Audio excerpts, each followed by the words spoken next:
थरूर साहब, आप तो बहुत दिन विदेश में रहे हैं। डॉम टैक्स के बाद यूके का क्या हाल है? 50% लोगों ने, अमीर लोगों ने वहां का जो है नागरिकता छोड़ा है। 50% लोगों ने, वो दुबई के नागरिक हो रहे हैं, वो सिंगापुर के नागरिक हो रहे हैं, वो बनातू के नागरिक हो रहे हैं, वो जितने टैक्स हेवंस हैं उनके नागरिक हो रहे हैं।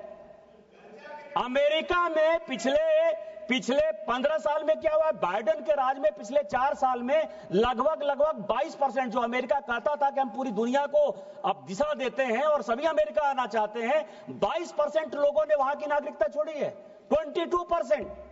और पूरे यूरोपियन यूनियन में 33% लोगों ने नागरिकता छोड़ी है। अब भारत की बात करते हैं। लोग यदि टैक्स छोड़ना चाहते हैं, विल सब्सटेंशिएट, जो मैं कहता हूं उसको मैं सब्सटेंशिएट करूंगा। I know the rule and will substantiate it. 1966 में रिलायंस, हमारे सरकार को बहुत कहा जाता है कि अडानी की सरकार है, अंबानी की सरकार है। जब अपोजिशन में, जब कांग्रेस इधर थी, जब कांग्रेस थी तो हम भी कहते थे कि ये टाटा की सरकार है, बिरला की सरकार है। इस देश में जानने वाली बात है कि 1966 में रिलायंस इंडस्ट्री आई, 66 में, और 98 तक मैं ऑन रिकॉर्ड ये बात कर रहा हूं मिस्टर कार्ति चिदंबरम, 98 तक रिलायंस इंडस्ट्री 1 रुपया टैक्स नहीं देती थी इस देश में। ऑन रिकॉर्ड कर रहा हूं मैं।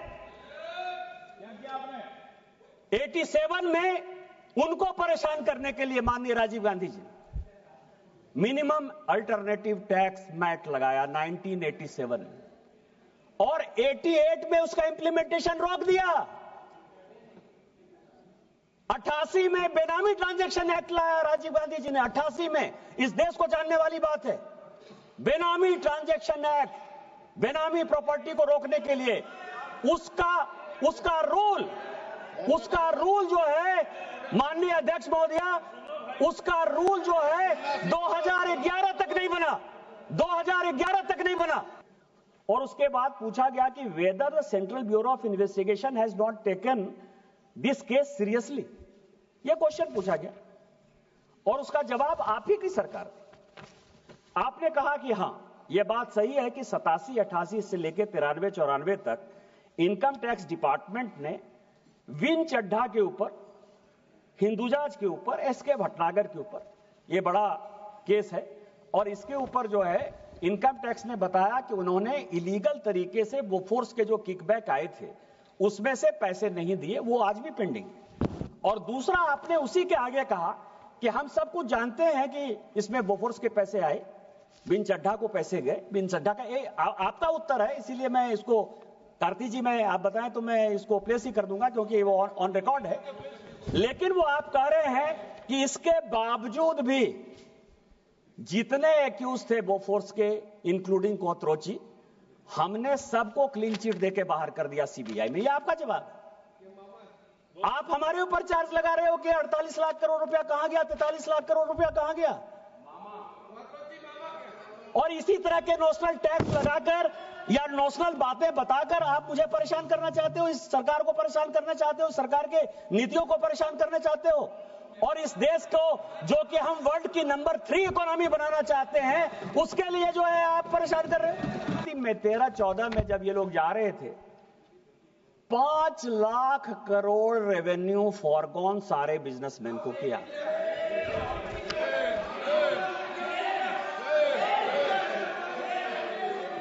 This is here. ये मैं 13-14 का जो है पूरा वो रेवेन्यू फॉरगॉन का ये रिपोर्ट लेकर आया हूं।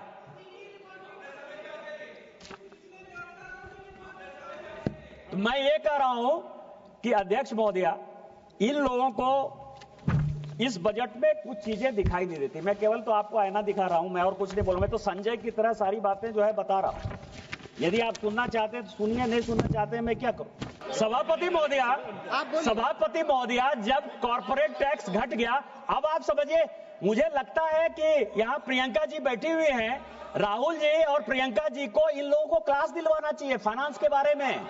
गौरव गोगोई साहब, आपको अब आप समझिए, यदि टैक्स घट गया और टैक्स हमने यदि ऑफिशियली घटा दिया तो उसमें रेवेन्यू फॉरगॉन कहां से होगा? लेकिन मैं आपको बताऊं दो चीजें। आपको पता है विद्यार्थी के 5 गुण क्या होते हैं? काक चेष्टा, बको ध्यानं, स्वान निद्रा तथैव च अल्पाहारी गृह त्यागी विद्यार्थी पंचलक्षण।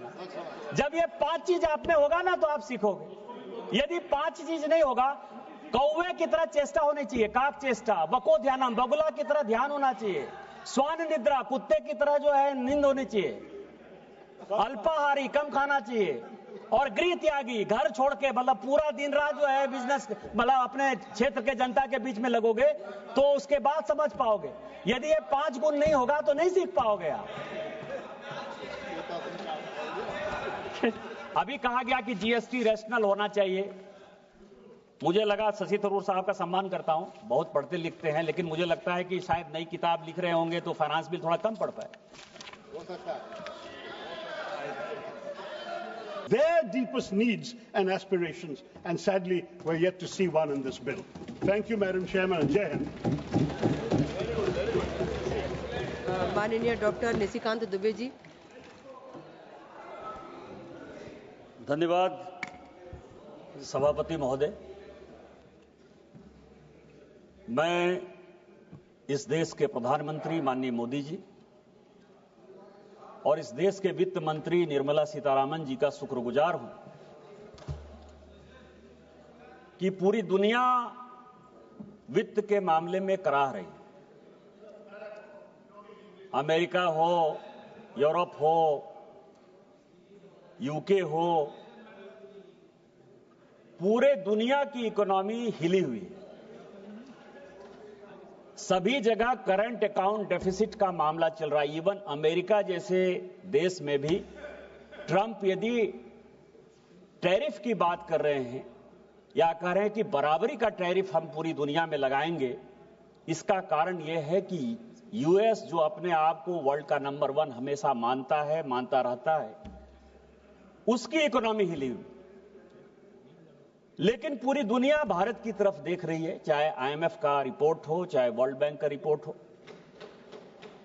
चाहे किसी का भी रिपोर्ट हो, इंडिपेंडेंट रिपोर्ट हो, चाहे कांग्रेस के हमारे मित्र बोल रहे थे उनकी खुद की रिपोर्ट हो, वो सब ये कहती है कि भारत एक ऐसा सितारा बनकर उभरा है जिसने कि पिछले 10 साल में दुनिया को मात देते हुए अपने आप को वर्ल्ड की नंबर 3 इकोनॉमी की तरफ अपने आप को खींचा।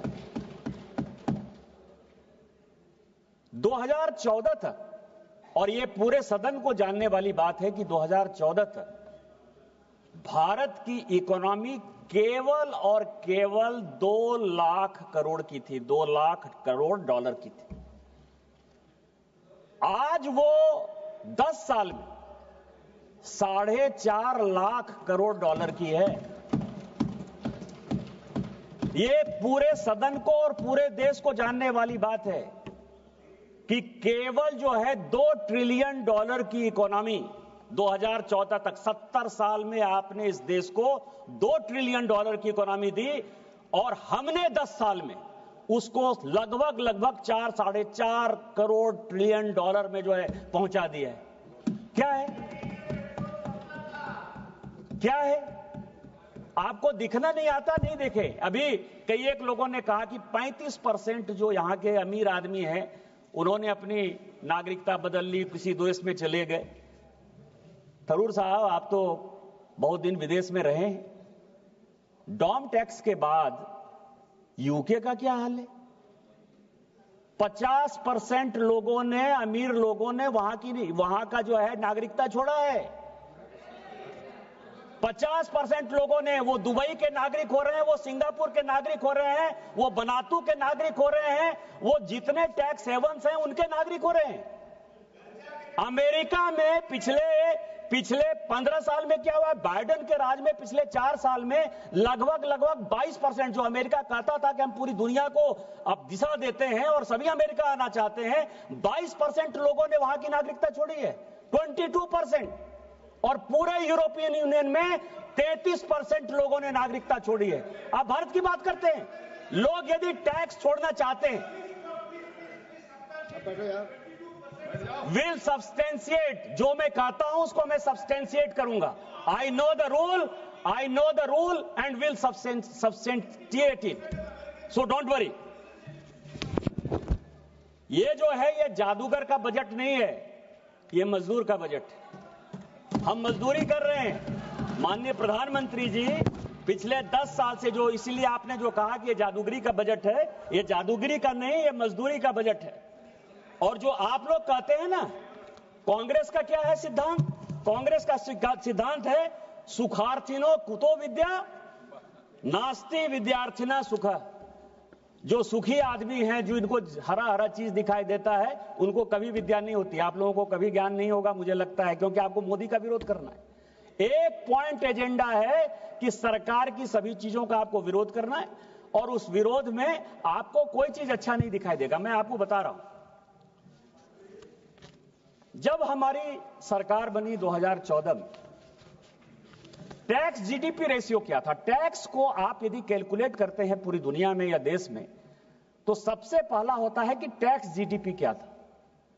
टैक्स जीडीपी मैं बताता हूं कि 2009 में टैक्स जीडीपी रेशियो था 6.8, 2010 में यह चला गया 6.7, 2010 में यह चला, 2011 में चला गया 6.6, 2012 में चला गया 6.5। जब हमने चार्ज लिया, टैक्स जीडीपी रेशियो 6.5 था। क्यों? वाजिद अली का सामना था, लखनऊ विलासिता के रंग में डूबा हुआ था, सारे के सारे करप्शन जो है भरे पड़े थे, किसी के ऊपर जो है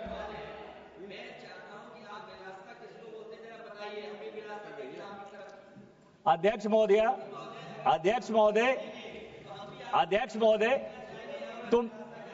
मैंने तो एक कहानी का जिक्र किया।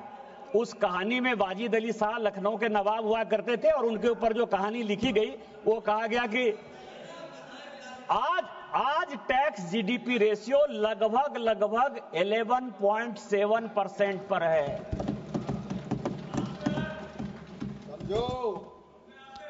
मध्यम वर्ग को 12 लाख का जो है, जो सैलरीड क्लास है, उसको 12 लाख और उसके एग्जेम्पशन को यदि जोड़ लें तो लगभग 13 लाख का जो है हमने फायदा पहुंचाया है। और सारे परेशानी की जड़ इस पूरे बजट में, पिछली बार मैंने बजट का भी भाषण सुना और अभी भी मैंने फाइनेंस बिल पर भाषण सुना, वही बोन ऑफ कंटेंशन है। आज आप टैक्स कंसेशन, टैक्स रिबेट, मध्यम वर्ग, गरीब सबकी बात करते हैं। कभी आपने देखा कि आपके जमाने में क्या हुआ? मैं कई एक बजट स्पीच लेकर आ रहा हूं। मैंने सोचा कि 10-10 साल के अंतराल पर जो इस देश में बजट स्पीच हुए हैं उनको जरा अध्ययन किया जाए। 1954 में मैं सीडी देशमुख साहब का बजट स्पीच लेकर आया। उन्होंने कहा कि हमने एक एग्रीमेंट किया है वर्ल्ड के साथ कि 86.7% से ज्यादा जो है इनकम टैक्स हम लोगों के ऊपर नहीं दे सकते हैं, इसलिए 40,000 से ऊपर, यह सबको जानने वाली बात है कि 40,000 से ऊपर जिन लोगों को टैक्स लगता है उनको हम 92.5% टैक्स ब्रैकेट में रखते हैं। इस देश में 92.5% टैक्स था 1954 में, 92.5%। 1964 का बजट स्पीच लेकर आ रहा हूं मोरारजी भाई का। 1964 इनकम टैक्स कितना था? 50,000 से ऊपर लोगों को लगभग 94%। और फिर मैं 1973 का श्रीमती इंदिरा गांधी जी का बजट स्पीच लेकर आया हूं 1973 में। वो कह रही है कि 94% से कम में काम नहीं चलेगा। और फिर मैं बीपी सिंह साहब का बजट स्पीच लेकर आया हूं राजीव गांधी जी के समय 86 में, 62.7%। आपने क्या किया गरीबों के साथ, मिडिल क्लास के साथ? बताओ। हम क्या कर रहे हैं? हमने 13 लाख रुपया जो सैलरीड क्लास का है उसको हमने कहा कि आपको 1 रुपया टैक्स नहीं देना पड़ेगा।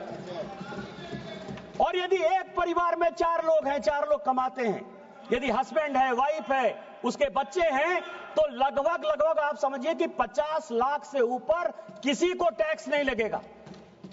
और कौन ऐसा परिवार है इस देश में, कुछ लोगों को छोड़ दीजिए 2% 3% को, जिसके यहां की 50 लाख से ज्यादा इनकम है। आप क्या बात करेंगे? दूसरा मैं लेकर आया हूं कॉर्पोरेट, अभी बहुत बड़ी बात कही कॉर्पोरेट। इस देश को जानने वाली बात है कुछ चीजें। 1966 में रिलायंस, हमारे सरकार को बहुत कहा जाता कि अडानी की सरकार है, अंबानी की सरकार है।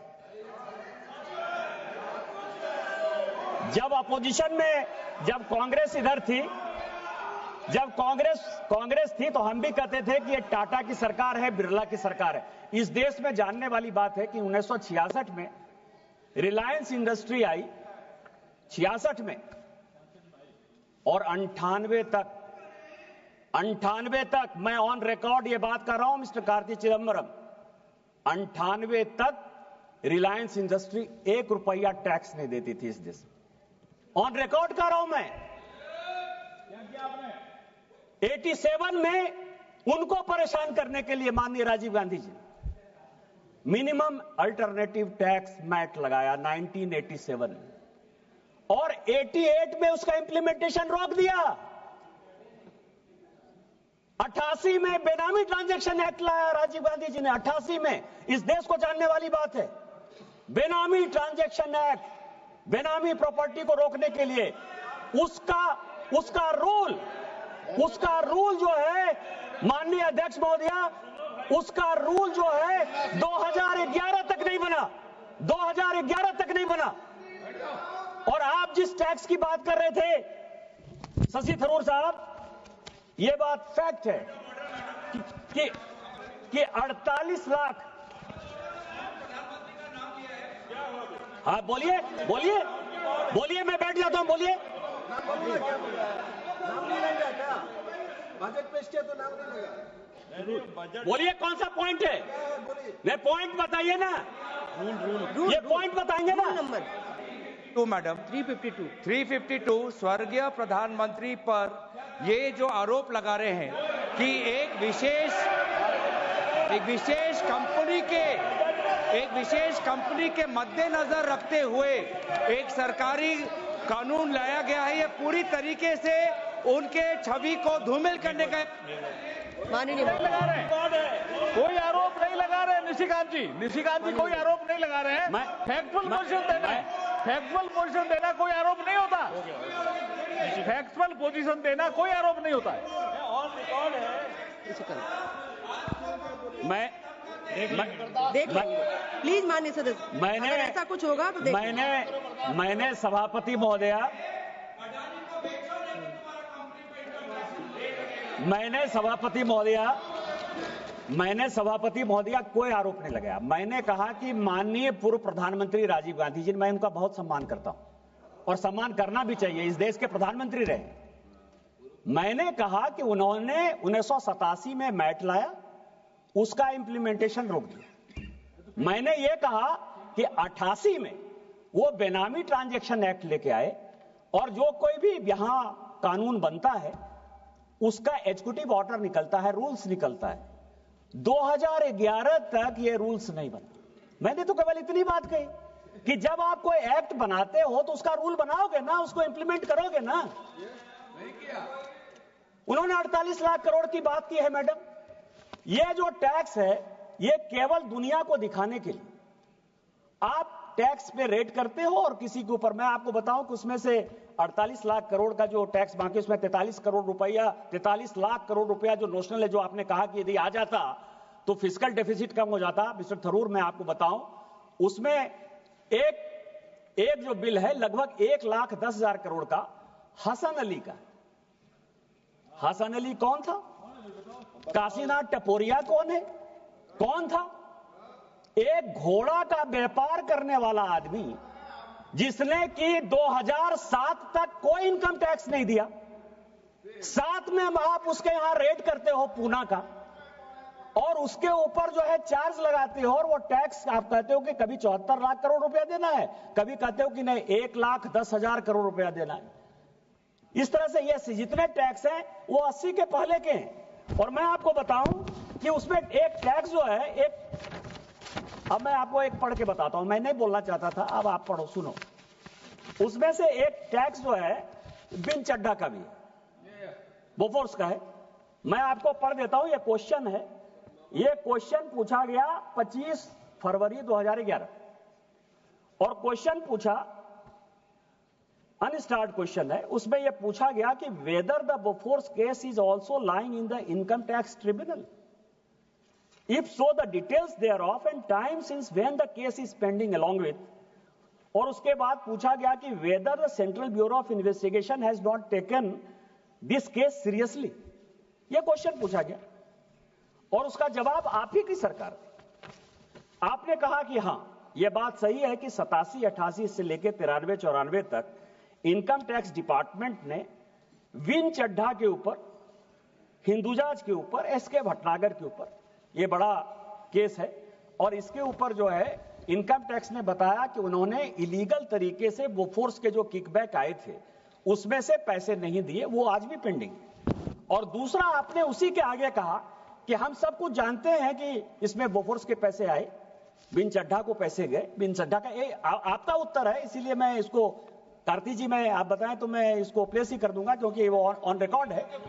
लेकिन वो आप कह रहे हैं कि इसके बावजूद भी जितने एक्यूज थे बोफोर्स के, इंक्लूडिंग कोत्रोची, हमने सबको क्लीन चिट देके बाहर कर दिया सीबीआई में। ये आपका जवाब है। आप हमारे ऊपर चार्ज लगा रहे हो कि 48 लाख करोड़ रुपया कहां गया, 43 लाख करोड़ रुपया कहां गया, और इसी तरह के नोशनल टैक्स लगाकर या नोशनल बातें बताकर आप मुझे परेशान करना चाहते हो, इस सरकार को परेशान करना चाहते हो, सरकार के नीतियों को परेशान करना चाहते हो, और इस देश को जो कि हम वर्ल्ड की नंबर 3 इकोनॉमी बनाना चाहते हैं, उसके लिए जो है आप परेशान कर रहे हैं।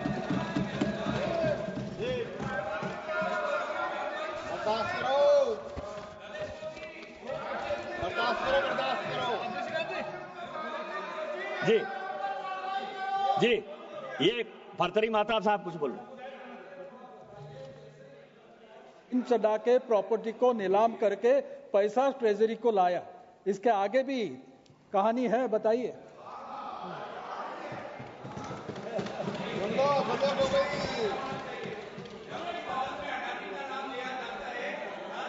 कुछ भी रिकॉर्ड में नहीं जाएगा। सभापति महोदया, सभापति महोदया, प्लीज बैठिए, बैठिए। सभापति महोदया, भर्तरी माताब साहब इस सदन के सबसे सीनियर एमपी हैं, संजोग से हम लोगों को जो है प्रोटेम स्पीकर के तौर पर उन्होंने शपथ भी दिलाया। भर्तरी माताब साहब एक कमेटी के चेयरमैन थे, पीएससी सब कमेटी के, उसमें मैं और मेरे बहुत अच्छे मित्र जो इस बार चुनाव नहीं लड़े, शिव कुमार उदासी साहब, हम तीनों उनको सहयोग कर रहे थे। और ये बातें जब हमने कही तो हमने सीबीआई और इनकम टैक्स दोनों को चेयरमैन के नाते जो है मिस्टर महताब ने बुलाया, और मिस्टर महताब ने ये इंसिस्ट किया पब्लिक अकाउंट्स कमेटी के सब कमेटी के चेयरमैन के तौर पर कि बोफोर्स का ये केस है, जब ये प्रूफ कर दिया है इनकम टैक्स ने कि किकबैक लिए गए हैं और बिन चड्ढा ने उस किकबैक से प्रॉपर्टी खरीदी है, तो जो उसके वारिस बचे हुए हैं, बिन चड्ढा की डेथ हो गई थी, उसके जो वारिस बचे हैं उसको आप नीलाम करिए और पैसे लाइए। और इसके लिए मुझे लगता है कि भर्तरी महताब साहब की कमेटी को धन्यवाद देना चाहिए इस देश को कि हमने उस पैसे को जो है ट्रेजरी में जमा करवाया। अब मैं आऊंगा सभापति महोदया, ये सीएजी की कुछ रिपोर्ट लेकर मैं आया हूं। इस देश में बहुत बातें चलती हैं कि कॉरपोरेट को हम मदद करते हैं, आम लोगों को मदद नहीं करते हैं। एक रिपोर्ट जो है ये रिसिप्ट ऑफ बजट 13-14 जिस साल की हम लोग सरकार से आए, ये भारत सरकार का रिपोर्ट है।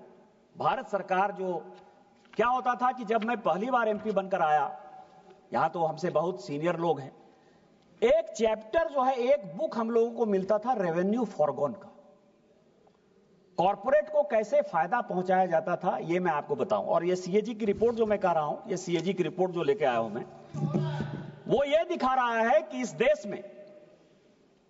देश में कॉर्पोरेट टैक्स लगभग 33%, जो 2004 से लेकर 14 तक यूपीए चलाती रही, 4 से 14 तक 33%।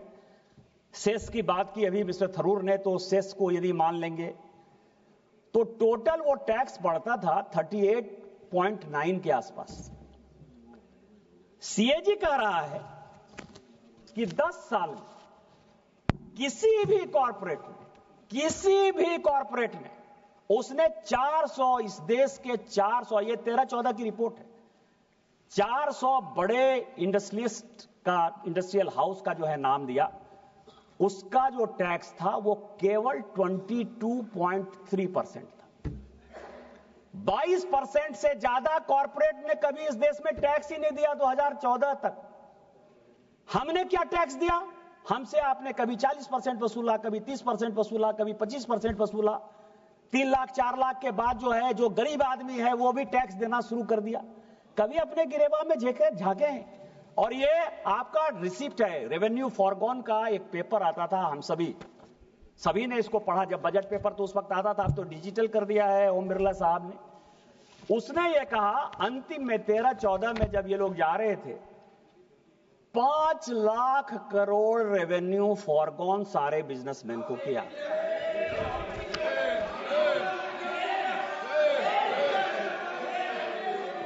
This is here. ये मैं 13-14 का जो है पूरा वो रेवेन्यू फॉरगॉन का ये रिपोर्ट लेकर आया हूं।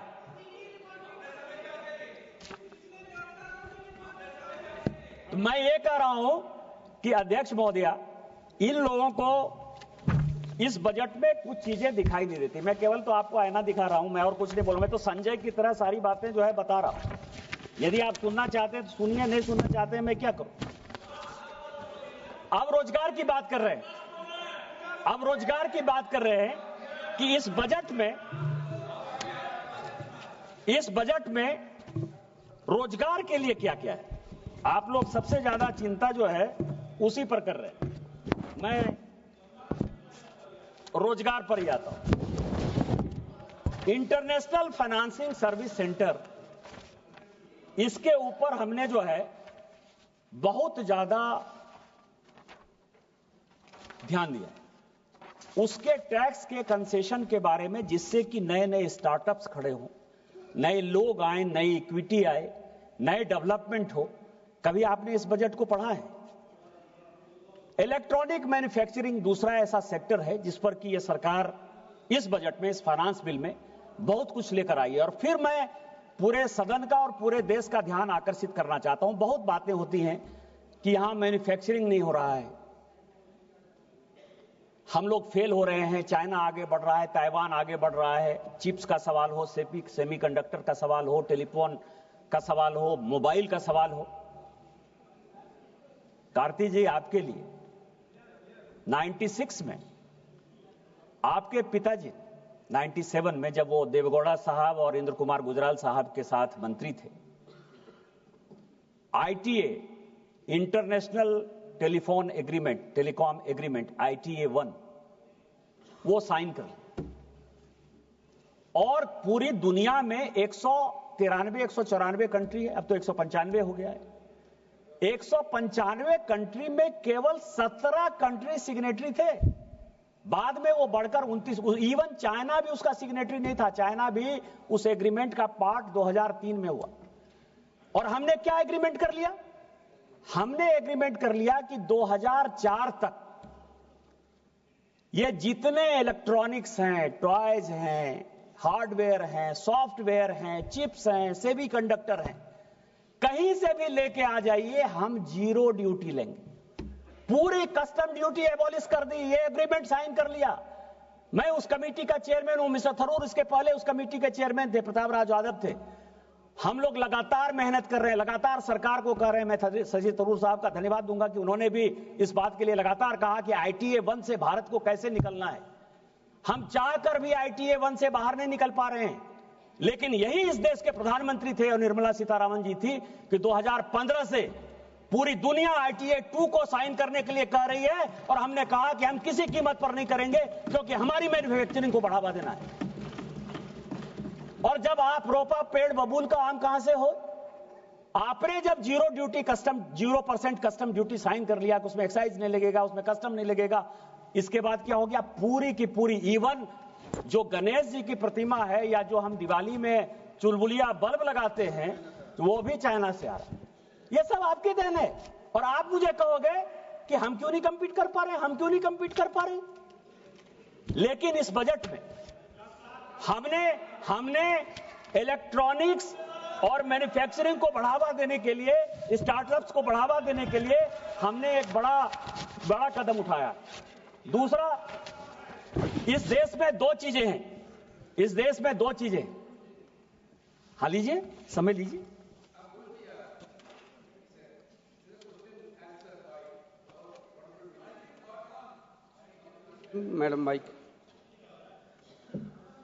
Madam, in this house, about the return of the corporate loan, including the corporate loan, 18 lakhs crores loan has been written off by this government.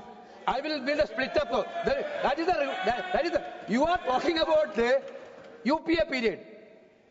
18 lakh crores. Then the question, then specifically member asked the question whether how much the corporate loan was been written off. Then there is no data within us. The reply from the minister. What a shame is that, madam. I will show the reply. सभापति महोदया, कहीं का ईंट कहीं का रोड़ा, भानुमति ने कुनमा जोड़ा। हमने रेवेन्यू फॉरगॉन की बात की और वो एनपीए की बात कर रहे हैं। ये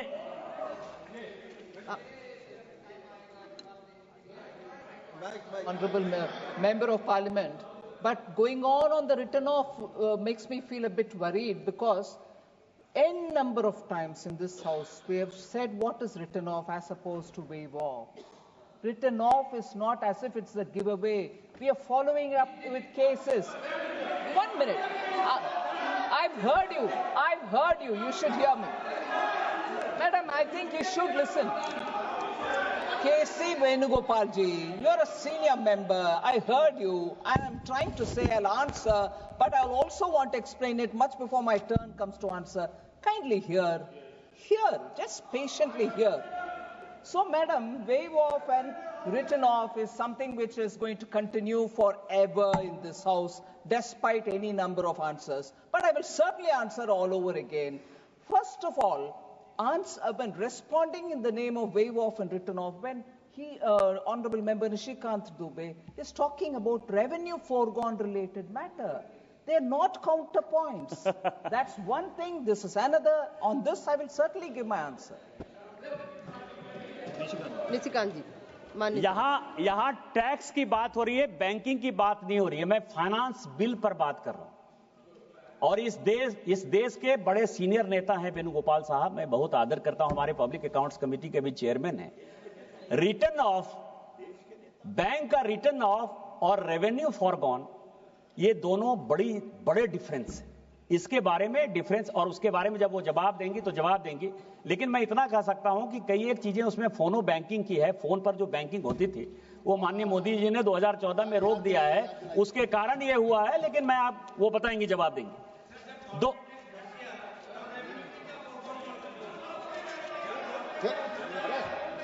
सभापति महोदया, जब कॉर्पोरेट टैक्स घट गया, अब आप समझिए, मुझे लगता है कि यहाँ प्रियंका जी बैठी हुई हैं, राहुल जी और प्रियंका जी को, इन लोगों को क्लास दिलवाना चाहिए फाइनेंस के बारे में। गौरव गोगोई साहब, आपको अब आप समझिए, यदि टैक्स घट गया और टैक्स हमने यदि ऑफिशियली घटा दिया तो उसमें रेवेन्यू फॉरगॉन कहां से होगा। लेकिन मैं आपको बताऊं दो चीजें बहुत ही इंपॉर्टेंट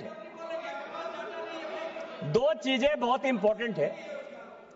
पूरी दुनिया को दो चीजें बहुत ही प्रभावित करने वाली हैं फ्यूचर में, और उसके लिए माननीय प्रधानमंत्री जी बहुत ही एक्टिव हैं। अभी आपको पता है कि आर्टिफिशियल इंटेलिजेंस की जो कमेटी बनी है वर्ल्ड की, उसके वो को चेयर कर रहे हैं, और आर्टिफिशियल इंटेलिजेंस पर पूरी वर्ल्ड की मीटिंग यहां भी होने वाली है। लेकिन दो चीजें ऐसी हैं जो युवाओं को आकर्षित करती हैं लेकिन देश के लिए खतरनाक है।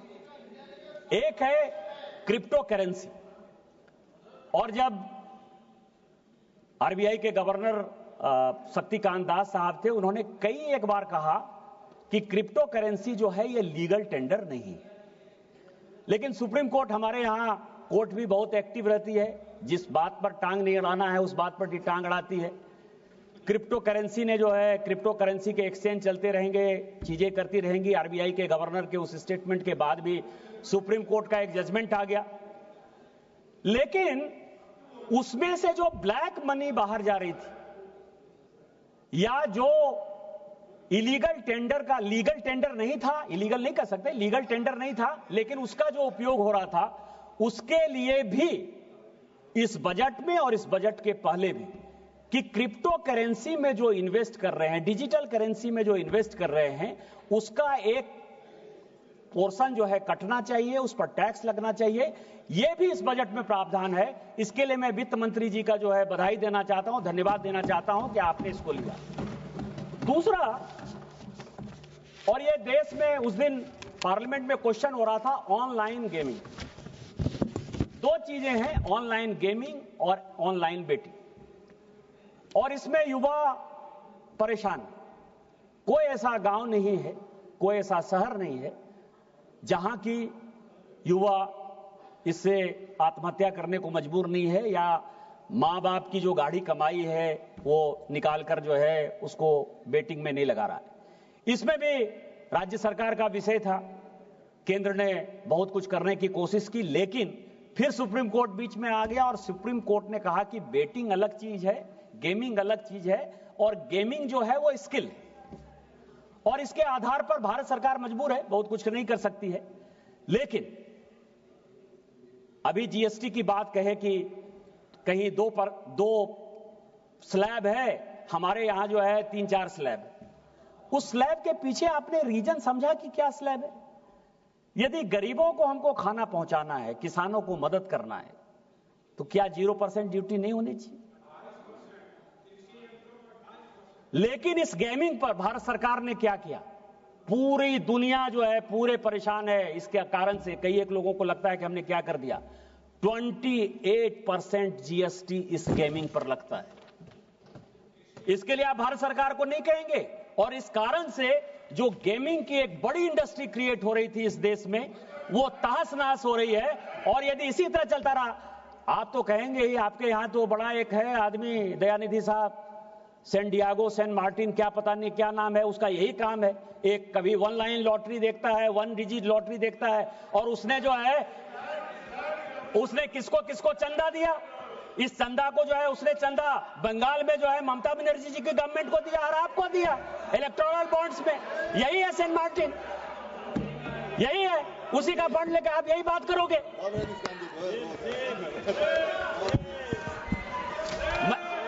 मुझे इलेक्टोरल बॉन्ड जो है,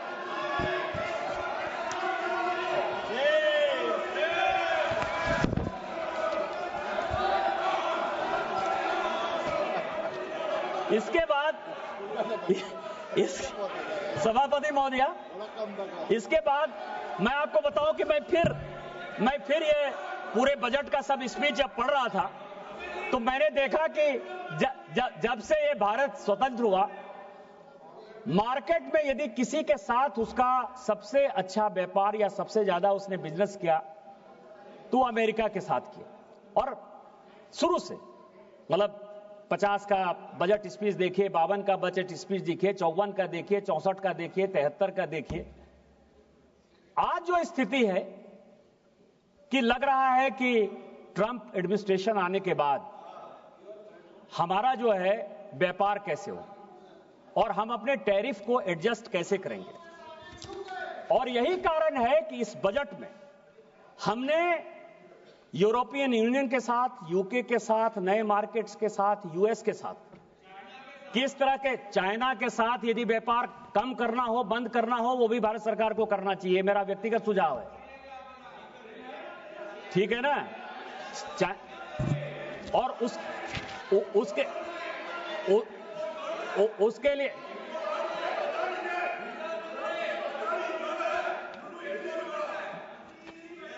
उसका भी मैं उसका भी मैं रिपोर्ट लेकर आया हूं। मुझे पता था कि आप चाइना चाइना चिल्लाओगे। 2014 में हमारा और चाइना का जो ट्रेड बैलेंस था ना, वो 22% ऊपर था। और जब कोरोना हुआ ना 21, 22, 23, तो वो -9.67% था। चिल्लाने से कुछ नहीं होता है गौरव जी, समझने से होता है, समझदारी से होता है, जानकारी से होता है। हम मजदूरी करते हैं, पढ़ते लिखते हैं। आपको पता है विद्यार्थी के 5 गुण क्या होते हैं? काक चेष्टा, बको ध्यानं, स्वान निद्रा तथैव च अल्पाहारी गृह त्यागी विद्यार्थी पंचलक्षण। जब ये 5 चीज आप में होगा ना तो आप सीखोगे। यदि 5 चीज नहीं होगा, कौवे की तरह चेष्टा होनी चाहिए, काक चेष्टा, बको ध्यानम, बगुला की तरह ध्यान होना चाहिए, स्वान निद्रा, कुत्ते की तरह जो है नींद होनी चाहिए, अल्पाहारी, कम खाना चाहिए, और गृह त्यागी, घर छोड़ के मतलब पूरा दिन रात जो है बिजनेस मतलब अपने क्षेत्र के जनता के बीच में लगोगे तो उसके बाद समझ पाओगे। यदि ये 5 गुण नहीं होगा तो नहीं सीख पाओगे आप।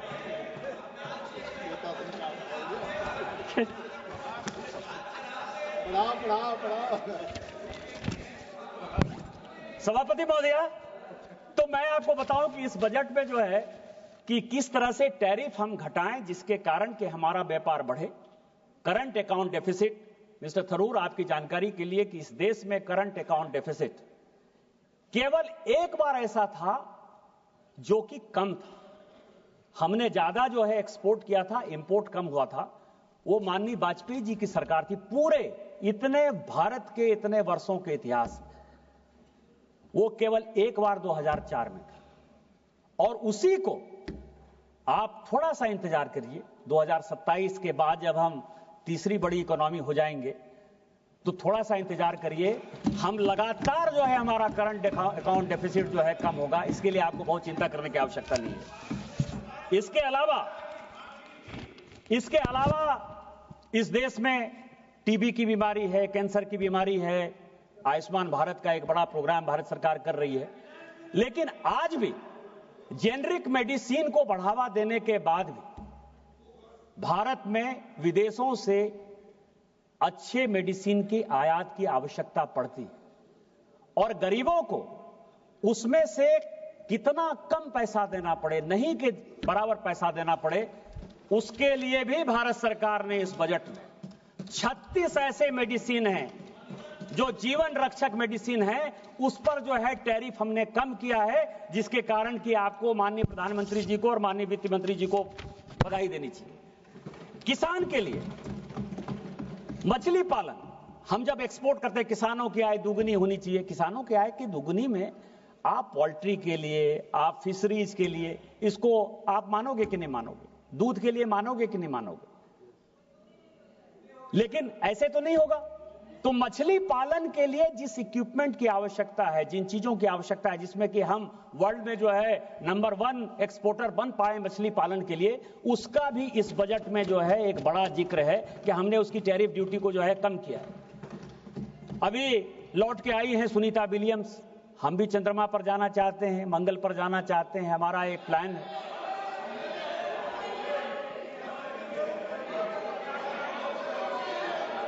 अभी चंद्रमा पर नहीं गए क्या? आप फिर देखिए।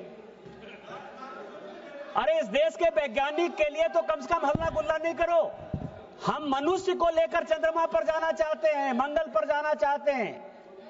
उसके लिए स्पेस सेक्टर को बढ़ावा देने के लिए इस बजट में हमने जो है टैरिफ को घटाया है। इतना भी नहीं सुनना चाहते हो? बांग्लादेश में आज का ही न्यूज है कि 140 इंडस्ट्री उसकी टेक्सटाइल में जो है बंद हो गई। हमारे पास मौका है। बांग्लादेश के जो हालात हैं, पूरे यूरोप के जो हालात हैं, लेबर के जो फोर्सेस हैं, हमारे जो स्किल्ड लेबर हैं, बुनकर हैं, जो हमारा काम करते हैं, चाहे हमारे गोड्डा का सिल्क हो, चाहे भागलपुर का सिल्क हो, चाहे बनारस का सिल्क हो, चाहे चंदेरी की साड़ी हो, चाहे कश्मीर का हो, वो सब जो है चंदेरी मध्य प्रदेश में है। उन सबों के लिए हमने जो है इस तरह का स्ट्रीमलाइन किया है टैरिफ को, जिसके कारण कि ये हैंडलूम सेक्टर बढ़े, बुनकर बढ़े। और बुनकर में आप लोग को मुसलमानों का भी वोट नहीं चाहिए, ज्यादातर तो बुनकर मुसलमान ही है। काहे चिल्लाते हो भाई? सबका साथ, सबका विकास, सबका विश्वास, सबका प्रयास, इसमें माननीय मोदी जी भी चल रहे हैं और हम सब ये काम कर रहे हैं, तो ये भी समझने को तैयार नहीं हो आप। इसके बाद जीएसटी में, बस 4-5 मिनट में मैं खत्म करूंगा। जीएसटी में अभी कहा गया कि जीएसटी रैशनल होना चाहिए। मुझे लगा, शशि थरूर साहब का सम्मान करता हूं, बहुत पढ़ते लिखते हैं, लेकिन मुझे लगता है कि शायद नई किताब लिख रहे होंगे तो फाइनेंस बिल थोड़ा कम पढ़ पाए।